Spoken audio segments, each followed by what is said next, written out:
जय Hind student, YouTube teacher channel में आप सबका स्वागत है। आज हम साइंस से संबंधित प्रश्नों को करेंगे जो कि आने वाले सभी सरकारी एग्जामों के लिए बहुत ही महत्वपूर्ण प्रश्न है, तो क्लास को स्किप नहीं कीजिएगा। पहला प्रश्न है, मानव खोपड़ी में कितनी हड्डियां होती है? हाँ, तो टोटल कितनी हड्डियां होती है? तो टोटल 8 हड्डियां होती है। इसका करेक्ट आंसर होगा ऑप्शन नंबर बी। चलिए नेक्स्ट प्रश्न को देखते हैं। मनुष्य का हृदय कितनी बार धड़कता है? हाँ, तो ये टोटल 72 बार धड़कता है। इसका करेक्ट आंसर होगा ऑप्शन नंबर ए, 72 बार। चलिए नेक्स्ट, स्वस्थ मनुष्य की श्वसन दर लगभग कितनी होती है? हाँ, तो ये 16 से 18 बार होता है स्वस्थ मनुष्य का श्वसन दर। इसका करेक्ट आंसर होगा ऑप्शन नंबर सी। चलिए नेक्स्ट, मस्तिष्क का वजन कितना होता है? जो मस्तिष्क का वजन है वो लगभग कितना होता है? तो ये 1350 ग्राम से 1400 ग्राम होता है। इसका करेक्ट आंसर हो जाएगा ऑप्शन नंबर सी। चलिए नेक्स्ट प्रश्न को देखते हैं। मानव शरीर में सबसे बड़ी हड्डी कहाँ पाई जाती है? सबसे लंबी हड्डी माने बड़ी हड्डी तो ये फीमर में पाई जाती है, जो कि जांघ की हड्डी को बोला जाता है। इसका करेक्ट आंसर होगा ऑप्शन नंबर ए। चलिए अगले प्रश्न को देखते हैं। मानव शरीर में सबसे छोटी हड्डी कहाँ होती है? पीछे वाले प्रश्न में बात सबसे बड़ी और इसमें है सबसे छोटी। तो सबसे छोटी स्टेपिस होती है जो कि कान में पाया जाता है, और बड़ा पूछेगा तो फीमर होता है। नेक्स्ट प्रश्न स्टूडेंट, मानव शरीर में सबसे मजबूत हड्डी कहाँ होती है? तो सबसे मजबूत हड्डी जबड़े में होती है। इसका करेक्ट आंसर होगा ऑप्शन नंबर डी। जो दांत के पास में होता है ना, उसी जबड़े की हड्डी होती है, वो सबसे मजबूत होती है। इसका करेक्ट आंसर होगा ऑप्शन नंबर डी। चलिए नेक्स्ट प्रश्न को देखते हैं। शरीर का सबसे कठोर तत्व कौन सा है? तो सबसे कठोर तत्व एनामिल है। इसका करेक्ट आंसर हो जाएगा ऑप्शन नंबर सी। चलिए नेक्स्ट प्रश्न को देखते हैं। मनुष्य के सौंदर्य का अध्ययन क्या कहलाता है? जो सौंदर्य का अध्ययन है उसको क्या बोला जाता है? उसको केकोलॉजी बोला जाता है। इसका करेक्ट आंसर होगा ऑप्शन नंबर सी, केकोलॉजी। चलिए अगले प्रश्न को देखते हैं। सामान्य मनुष्य का रक्तचाप कितना होता है? तो सामान्य मनुष्य का रक्तचाप 80 से 100 होता है। इसका करेक्ट आंसर हो जाएगा ऑप्शन नंबर।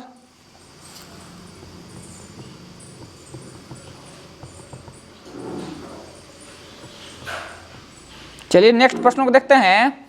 सामान्य मनुष्य का रक्तचाप कितना होता है? हाँ, तो ये 120 से 80 होता है। इसका करेक्ट आंसर होगा ऑप्शन नंबर ए। चलिए नेक्स्ट प्रश्न को देखते हैं। शरीर में रक्त परिभ्रमण में कितना समय लगता है?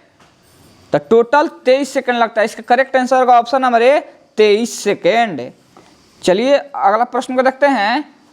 मानव शरीर में जल की मात्रा कितनी होती है? हाँ, तो ये लगभग 65 से 80% होता है। इसका करेक्ट आंसर होगा ऑप्शन नंबर सी। चलिए नेक्स्ट प्रश्न को देखते हैं। रक्त की मात्रा शरीर के भार का कितना होता है? तो ये लगभग 7% होता है। इसका करेक्ट आंसर होगा ऑप्शन नंबर डी, 7%। चलिए नेक्स्ट, मानव रक्त का पीएच मान होता है? तो मानव रक्त का पीएच मान लगभग 7.4 होता है। इसका करेक्ट आंसर होगा ऑप्शन नंबर बी। चलिए अगले प्रश्न को देखते हैं। रक्त को शुद्ध करने वाले कौन सा अंग है? तो रक्त को शुद्ध कौन करता है? तो ये किडनी करता है। इसका करेक्ट आंसर होगा ऑप्शन नंबर ए।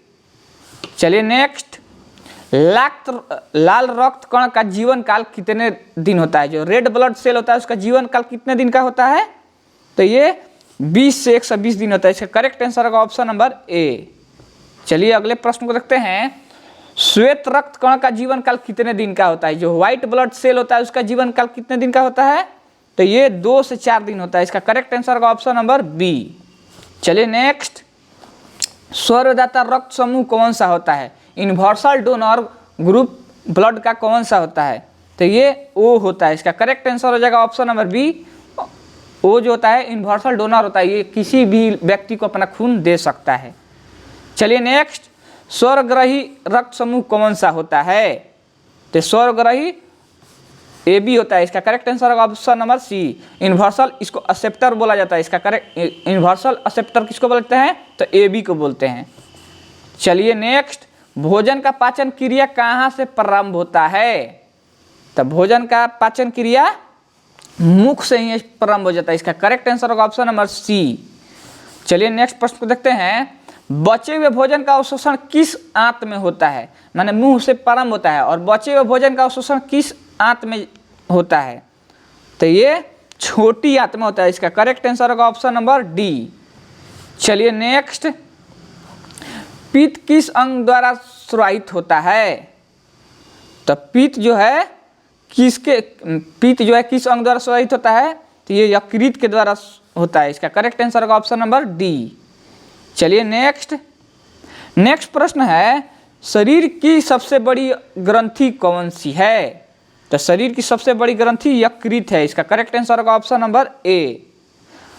और नेक्स्ट प्रश्न है, शरीर का सबसे बड़ा अंग कौन सा है? तो शरीर का सबसे बड़ा अंग त्वचा है। देखिए स्टूडेंट, पीछे वाला प्रश्न था शरीर का सबसे बड़ी ग्रंथि, तो ग्रंथि पूछेगा तो यकृत, लेकिन यहाँ पर है शरीर का सबसे बड़ा अंग, तो सबसे बड़ा अंग हो जाएगा त्वचा। चलिए नेक्स्ट, सबसे छोटी ग्रंथि का नाम बताइए। तो सबसे छोटी ग्रंथि कौन सी होती है? तो ये पिट्यूटरी ग्रंथि होती है। इसका करेक्ट आंसर हो जाएगा ऑप्शन नंबर बी। नेक्स्ट, रक्तचाप मापने का यंत्र कौन सा होता है? तो रक्तचाप स्पिग्नोमेनोमीटर द्वारा नापा जाता है। इसका करेक्ट आंसर होगा ऑप्शन नंबर डी। चलिए अगले प्रश्न को देखते हैं, मनुष्य में कितनी जोड़ी पसलियां पाई जाती है? तो ये टोटल 12 जोड़ी पसलियां पाई जाती है। इसका करेक्ट आंसर हो जाएगा ऑप्शन नंबर बी। चलिए नेक्स्ट, शरीर में हड्डी की संख्या कुल कितनी होती है? तो एक वयस्क मनुष्य के शरीर में 206 हड्डियां होता है। इसका करेक्ट आंसर होगा ऑप्शन नंबर बी। चलिए नेक्स्ट, मांसपेशियों की कुल संख्या कितनी होती है? तो टोटल मांसपेशियों की संख्या 639 होती है। इसका करेक्ट आंसर हो जाएगा ऑप्शन नंबर बी।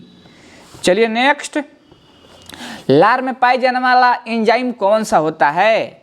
तो लार में पाई जाने वाला एंजाइम टाइलिन होता है। इसका करेक्ट आंसर होगा ऑप्शन नंबर बी। ये बहुत ही वीवीआई प्रश्न है स्टूडेंट। हाँ तो स्टूडेंट अपना टोटल स्कोर बताइएगा, 30 प्रश्न में आपको कितना प्रश्न खुद से याद था। और वीडियो अच्छा लगा तो वीडियो को लाइक कीजिएगा, कमेंट कीजिएगा और यूट्यूब टीचर चैनल को सब्सक्राइब कीजिए। चलिए तो आज के लिए इतना ही। जय हिंद।